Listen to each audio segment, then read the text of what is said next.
Bonjour à tous et bienvenue dans cette nouvelle émission de Bonjour chez vous. J'espère que vous allez bien. Je me suis fait la réflexion ce matin que nous avons passé l'été ensemble parce qu'Evelyne a été absente, mais elle sera de retour bientôt. Elle va bien, on la bénit. Et aujourd'hui, je suis avec Annabelle et Frank. Hello à vous deux. Bonjour vous deux en ce lundi 28 août. Hello Frank, ça va bien? Hey, c'est mon anniversaire de mariage aujourd'hui. Ah! Oui! Ça fait combien d'années? Oh man!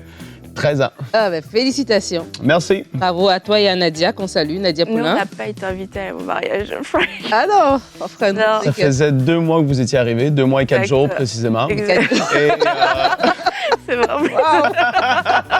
T'as une bonne mémoire. on se connaissait pas encore, Annabelle. Ouais. C'est pour ça. Mais je me souviens du jour Mais, de ton mariage où je aujourd'hui, n'étais pas invitée. Je t'aurais invité aujourd'hui. Merci, Frank. Je m'aurais invité aussi, mais Oui, c'est sûr. Félicitations. C'est sûr. Il y avait un petit stress. Un petit, oh, je sais pas, J'ai une ok. crainte qui est montée en moi. Et c'est parle de une bonne crainte. nouvelle. Bonne nouvelle, on parle de Parce la crainte. que... Parce qu'aujourd'hui, Frank, nous allons faire un thème sur es-tu motivé par la crainte de Dieu ou la peur du diable, par la peur du diable ou la crainte de Dieu? Parce que dans notre vie chrétienne, des fois, la base n'est pas bonne. La base, au lieu d'être la crainte du Seigneur, ça va être la peur du diable. Qu'est-ce que le diable va me faire, etc. Et ça peut vraiment changer notre façon de fonctionner dans la vie chrétienne. Mais lorsqu'on parle de la crainte de Dieu, peut-être certaines personnes ne le comprennent pas. Et toi, Frank, tu vas faire une réponse d'expert, justement. Sur la crainte de Dieu, qu'est-ce que c'est et comment la développer? Voilà, super. Tu auras 12 minutes en plus. Écoute, on est généreux aujourd'hui. Je vais parler plus que qu'est-ce que je viens de faire là. Super. Alors, on va commencer avec Annabelle dans la pensée du jour.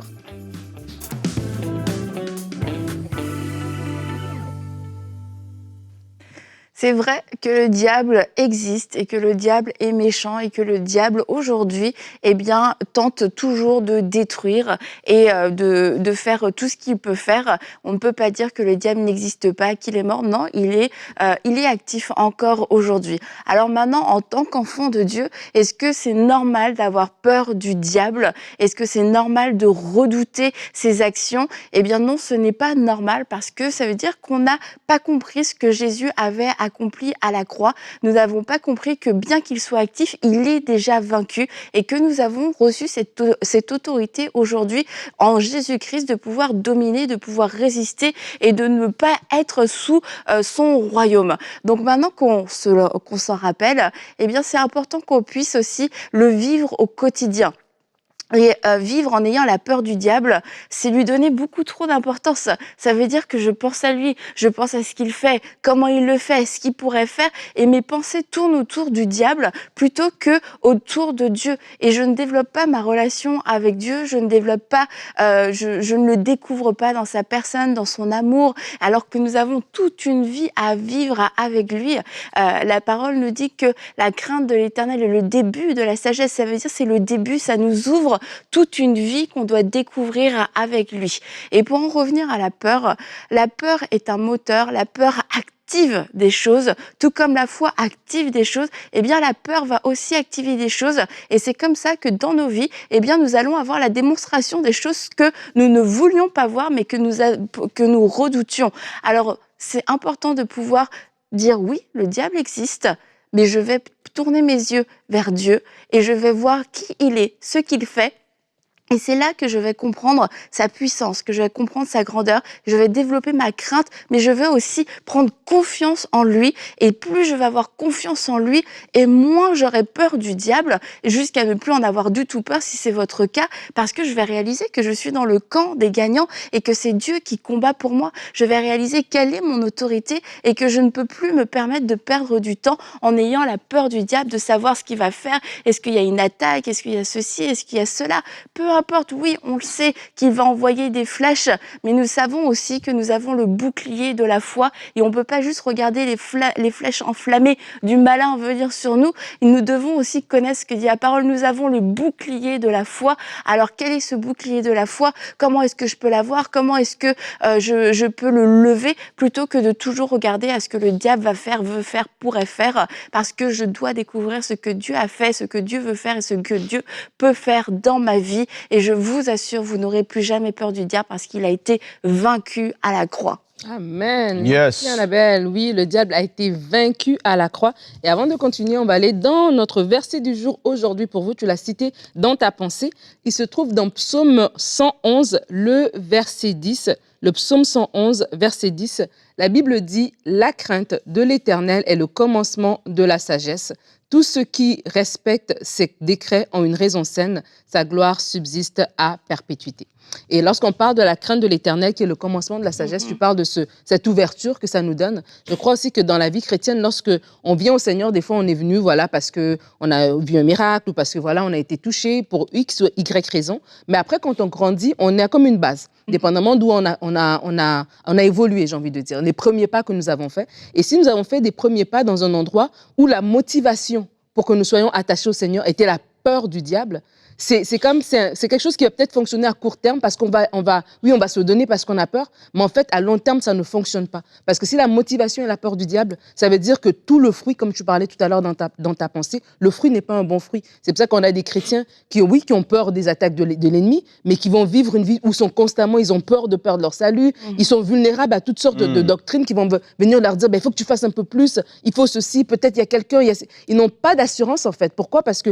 la motivation derrière n'a jamais été la crainte de Dieu qui ouvre la porte à la sagesse, mais plutôt la peur du diable qui va venir nous attaquer, etc. Et Jésus a dit, je suis venu pour vous donner la vie et la vie en abondance. Et quand on vit comme un espèce de fugitif, comme si juste on avait échappé aux méchants, mais qu'on doit vivre tout le temps caché parce qu'on risque de se faire découvrir, c'est pas ça la vie la vie en abondance que Dieu avait prévue pour nous. Et quand on réalise qu'il nous conduit dans de verts pâturages, c'est un endroit sécurisé. Et comme je l'ai dit tout à l'heure, ça ne veut pas dire que le diable n'existe pas.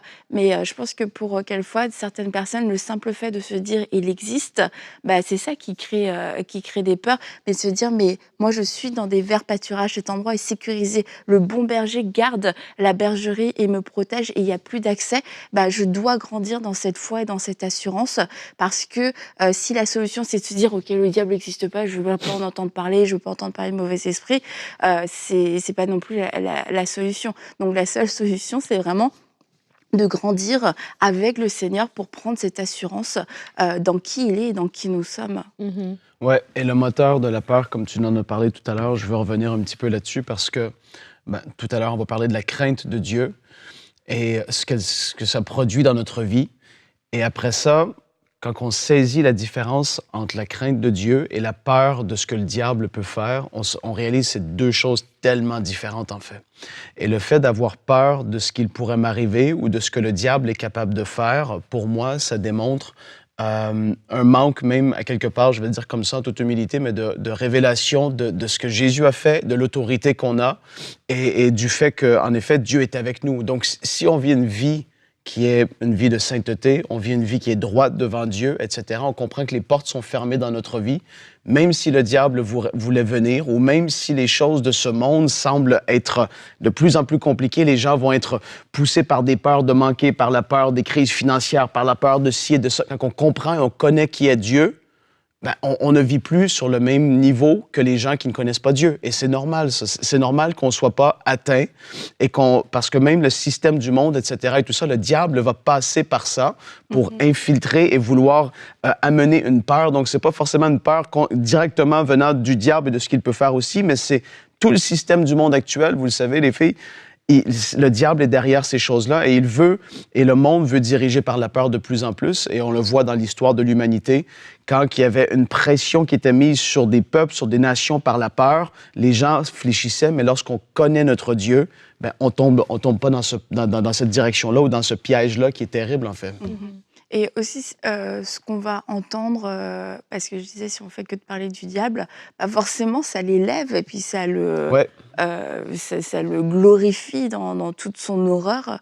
Et je me souviens, il y a plusieurs années, on avait passé un temps avec des gens et ils nous avaient raconté plein d'histoires, mais c'était lourd en fait.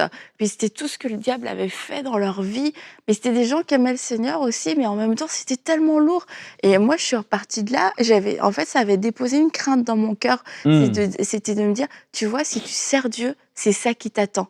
Parce que c'était un peu le message. Quand tu veux servir Dieu, le diable va se lever contre toi et le diable va vouloir te détruire et tout ça. Franchement, c'est comme, j'ai plus envie de servir Dieu. Ça va être horrible.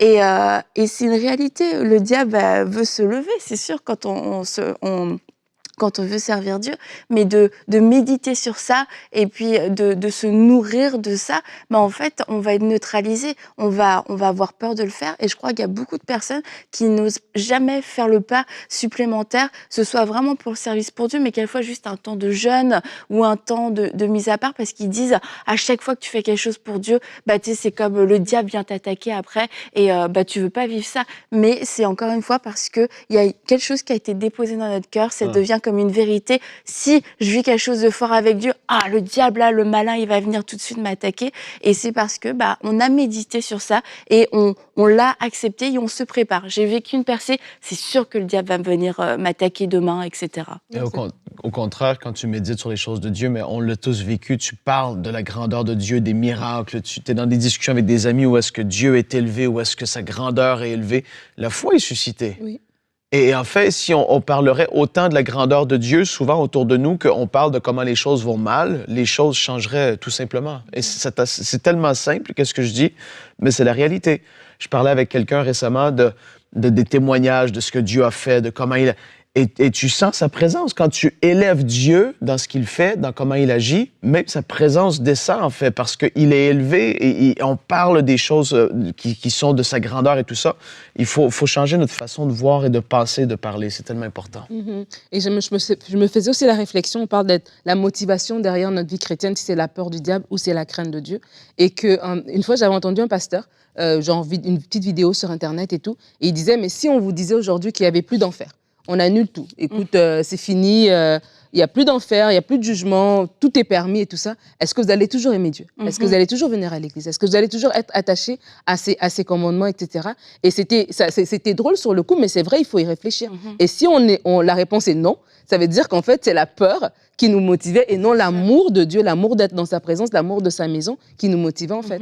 Et pour beaucoup de gens, même s'ils sont dans le droit, tu parlais tout à l'heure de la sainteté et tout, même leur vie de sanctification est motivée par la peur du diable et non par la crainte de Dieu. Et c'est vraiment une réflexion à se faire vous-même et vraiment notre prière, c'est que par le Saint-Esprit, que vous puissiez faire cette réflexion-là, parce que si votre vie, elle est basée sur la peur de l'ennemi, comme Annabelle l'a dit, non seulement vous allez le voir partout, vous allez craindre qu'il vienne vous attaquer à tout bout de champ, mais vraiment même la base même de votre vie chrétienne, elle ne sera pas solide en fait. Vous allez toujours penser qu'il y a un petit quelque chose qui manque, il y a un petit quelque chose qu'il faut faire de plus, peut-être que vous culpabilisez sur certaines choses, ne pas être dans la paix tout simplement de notre position, de notre identité en Christ, dans la grâce, dans l'amour de Dieu en fait. Et moi, pour avoir des enfants beaucoup plus grands, je me rends compte que en fait, si tu éduques un enfant avec la peur de la réprimande, avec la peur des punitions, ça marche pas. C'est comme ça peut marcher pour une soirée, une journée, une semaine, mais c'est pas ça qui transforme, qui met un caractère dans le cœur de l'enfant.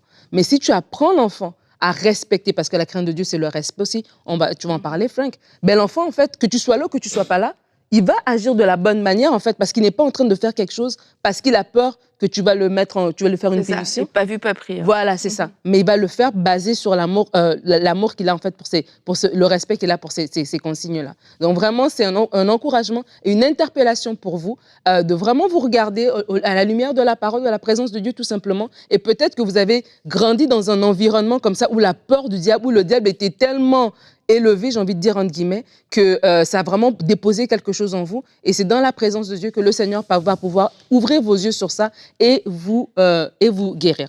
Alors, on va passer avec Frank à la rubrique Réponse d'expert. Il va répondre à la question « Qu'est-ce que la crainte de Dieu et comment la développer ?» Alors, on y va tout de suite.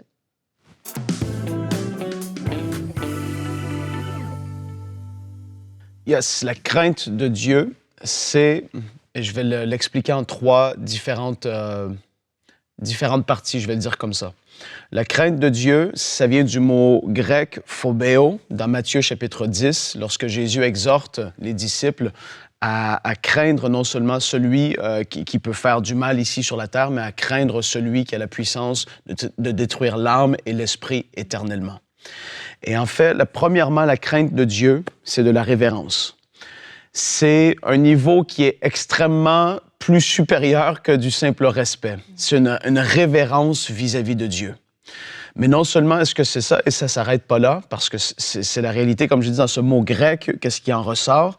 Deuxièmement, c'est cet aspect d'être frappé de stupeur, c'est-à-dire de se dire « wow ». Quand tu penses à Dieu, des fois, ou dans les débuts de la vie chrétienne, tu pensais à Dieu et tu te disais « mais sa grandeur, c'est Dieu, le roi de l'univers, c'est énorme, voilà, tu t'es ébahi par lui, par qui il est, par sa puissance et sa grandeur, etc. » Ça fait partie de la crainte de Dieu. C'est une manifestation de la crainte de Dieu.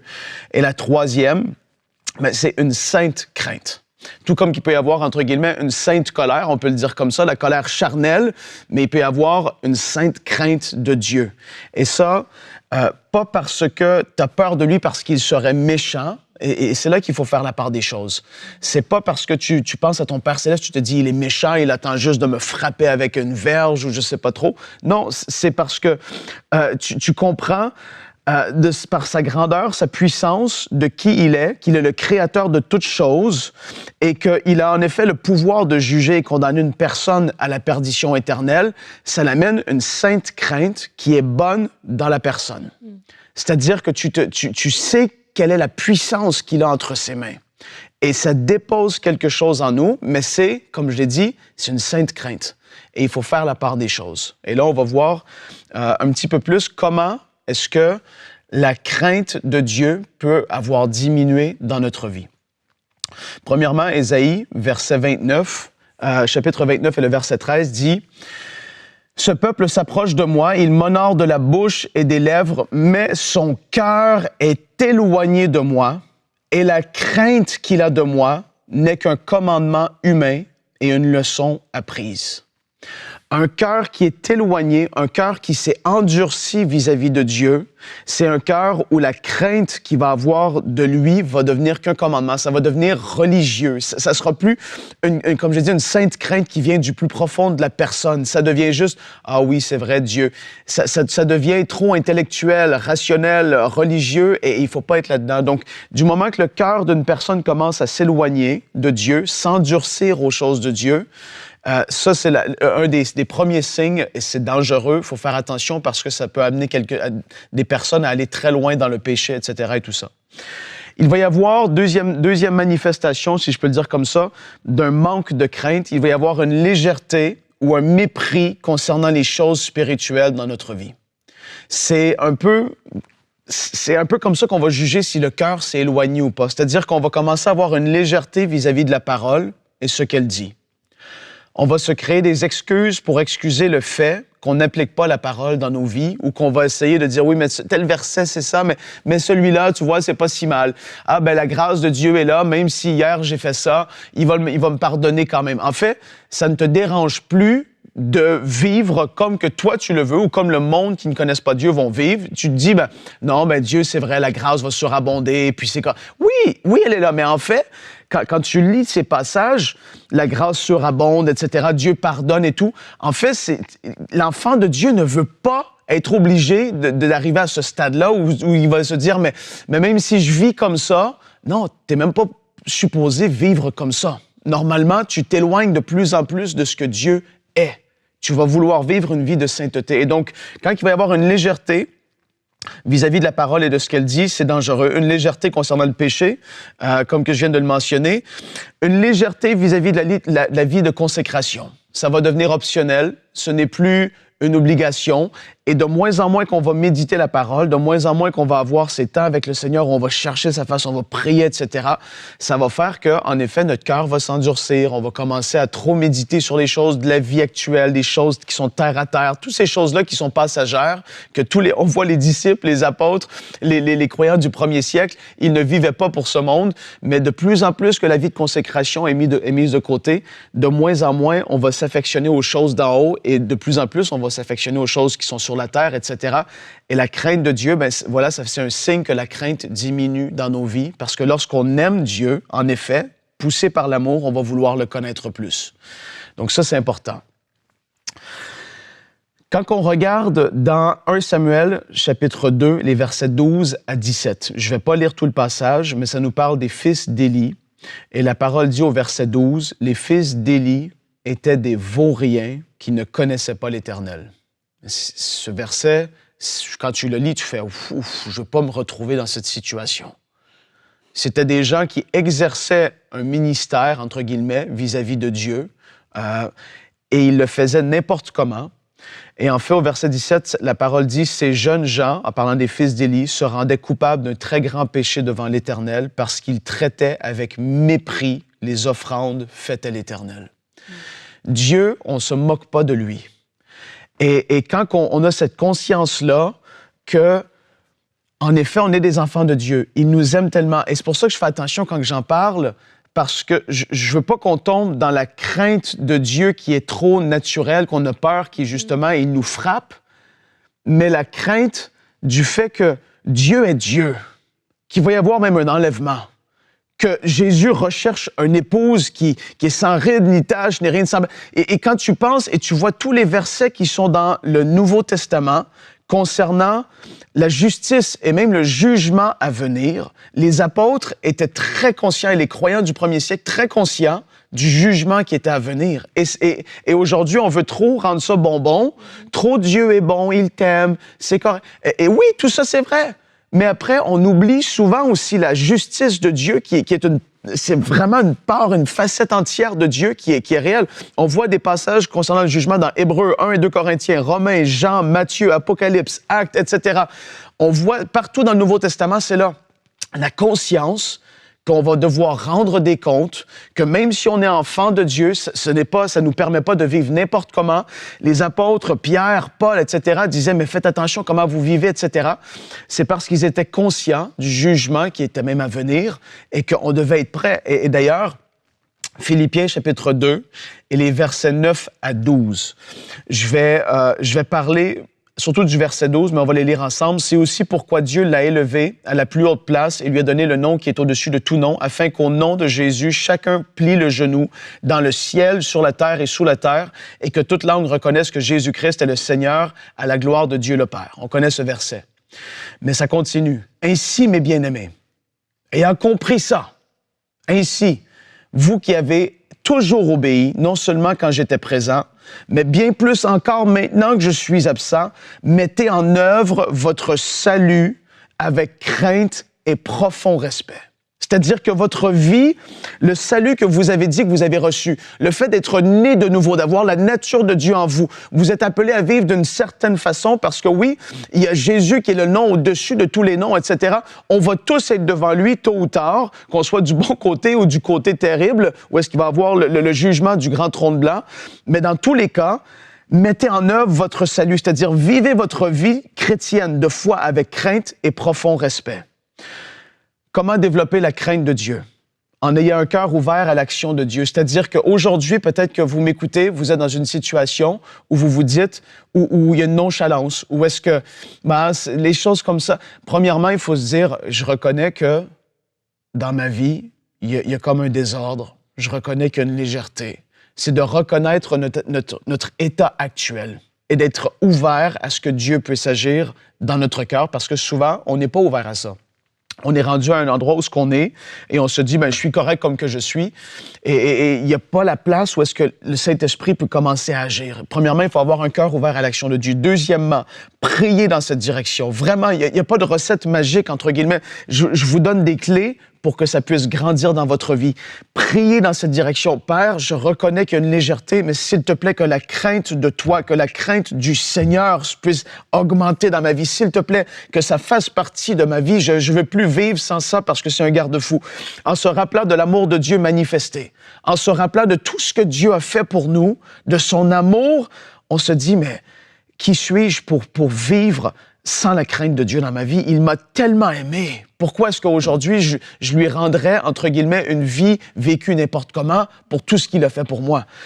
Après, en voulant être prêt pour le retour du Seigneur. Ça, c'est quelque chose de particulier, mais j'en parle ici parce que même moi, étant jeune, je me rappelle, parce que la Bible dit « Enseignez vos enfants, vous voyez, et ils vont pas s'éloigner quand ils vont être rendus plus grands. » Là, j'ai paraphrasé. Et d'ailleurs, quand j'étais petit, toutes ces réalités spirituelles m'avaient été enseignées à un certain niveau, d'une certaine façon. Et le fait que Dieu est amour, que Jésus est mort pour moi, je l'avais reçu en tant qu'enfant. Mais j'avais aussi entendu dire que Dieu, on ne joue pas avec lui, on ne rigole pas avec le péché, c'est des choses sérieuses qui ont des conséquences. Jésus va revenir et quand il va revenir, on doit être prêt pour son avènement. Et toutes ces choses-là ont fait en moi que lorsque j'étais autant plus jeune, 8, 9, 10 ans, j'en étais conscient, mais surtout à l'adolescence et jeune adulte, parfois, je me suis retrouvé dans des situations avant vraiment de suivre le Seigneur de tout mon cœur où je me disais « Ah, mais qu'est-ce que je fais ici? Ou qu'est-ce que j'ai fait à faire ça? Ou qu'est-ce que... Seigneur, il y a une conséquence rattachée à ça. Seigneur, je t'aime tellement, je veux être prêt pour quand tu vas revenir. » C'est toutes des choses qui ont porté un fruit et qui m'ont gardé. Ça doit être quand j'ai des garde-fous. C'est la crainte, la sainte crainte que oui, il revient. La sainte crainte que tôt ou tard, je vais être devant lui, là. Je vais devoir rendre des comptes pour ça. Il va me dire, Frank, pourquoi est-ce que... Et en fait, la sainte crainte de Dieu, pas de sa méchanceté, mais de sa justice qui est parfaite, a fait que ça m'a gardé, ça m'a préservé dans ma vie de tellement j'aurais pu tomber dans la débauche, j'aurais pu faire ci ou ça, mais la crainte de Dieu m'a gardé. Et en tant que parent, enseignez la crainte de Dieu à vos enfants, que, en effet, Dieu est bon, mais souvent, on veut plus trop parler qu'il y a un enfer, que c'est vrai qu'il y a une perdition éternelle, qu'il y a un jugement à venir. C'est des choses, il faut faire attention comment on en parle. C'est naturel, il faut être logique, on a un enfant devant nous. Mais le fait que j'ai reçu ça a instauré en moi de la crainte de Dieu. Et je pourrais dire aujourd'hui que la crainte de Dieu dans laquelle il y a l'amour qui est représenté de Dieu, il y a sa bonté, toutes ces facettes-là sont là. C'est la chose qui m'a gardé, qui m'a préservé et qui a fait qu'aujourd'hui, je suis le Seigneur. Quand je regarde en arrière, en préparant la rubrique, je me suis dit, si je n'avais pas eu la crainte de Dieu dans ma vie, où est-ce que je serais aujourd'hui? Et je veux prier maintenant afin que la crainte puisse se manifester dans vos vies, dans vos cœurs. Père, je prie que ceux qui ont peut-être, qui se sont éloignés, et chacun de nous, je prie que garde-nous de nous éloigner de toi, que la crainte nous quitte. C'est tellement majeur, c'est énorme. Et Seigneur, on veut se le rappeler aujourd'hui. Que la crainte de Dieu puisse être le partage dans chacune de nos vies.